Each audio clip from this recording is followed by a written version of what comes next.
ובכן, השף... בטחינו טפח? סתום. טפח? השף, שתוק!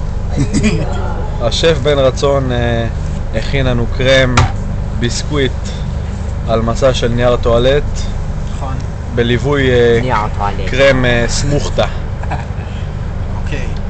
דבר ראשון נועשים את מחית העוגיות בפה ומערבבים עם מים. ואז מעבירים בן קיגי שמתעקש להיות בתמונה. מעבירים לפינה של שקית ניילון סטנדרטית של רכבת ישראל. ומתחילים בעבודה. יאללה. יש עוד ירוק. נראה גם נורא עסיסי, נורא טוב. סתום את הפה, זה נראה עסיסי וטוב ושכיף לאכול את זה. הנה, כמו שאתם רואים, איפה המלח? איפה המלח?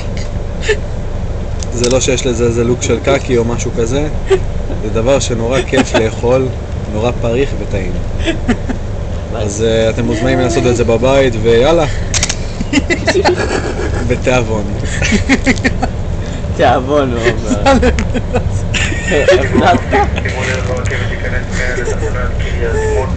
שים את זה עכשיו בצד, עכשיו בצד.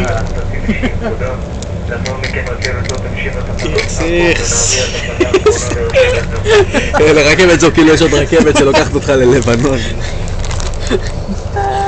אפשר גם לקשט את המנה. וואלה. להעמיד בשברירים. כמובן ניתן לראות את המנה הזאת ממספר זוויות. לא, תוריד את הביסקוויטים ותשים בצד השירות שלך. ועכשיו מה שנשאר לי לאחל לכם זה רק בתיאבון. בוא נתת לי. זה הפוך נראה.